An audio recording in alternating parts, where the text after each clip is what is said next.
Hello friends, जय जगन्नाथ। आज video रे आम देखा जो ओडिशा पुलिस निजुक्ति आसी 1360टी जहाँकि क्यों दिन ठार आम आवेदन हम तो फुल डिटेल्स आम देखा। तो जदि तुम मानक भिडियो भल लगे निहत भाव लाइक कर कमेंट कर सहित सेयार करने। तो देख state selection board Odisha police Cuttack तुम यहाँ हूँ इंडिकेटिव एडवर्टाइजमेंट तुम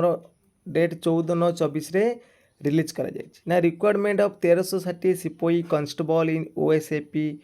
IR SIR SS battalion in Odisha police जो एमर माने एसएस बाटालियन रही कनेस्टेबल रही ओस्पा आईआर सबुथ तुम मिसिक केते ना 1360 पोस्ट को रिलीज करा तो state selection board Odisha police is going to conduct requirement of 1360 post in the rank of sepoy constable in different OSP, IR, SIR, SS battalions. A detailed advertisement along with eligibility criteria showing age, education qualification, category wise vacancy against each battalion.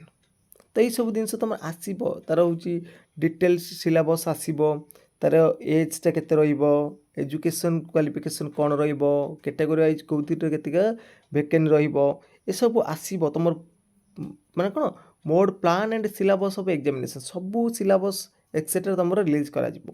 ना will be available in Odisha police website. ये जो website रहा ये website तुम 23/9/2024 10 time भितर तुम से सबू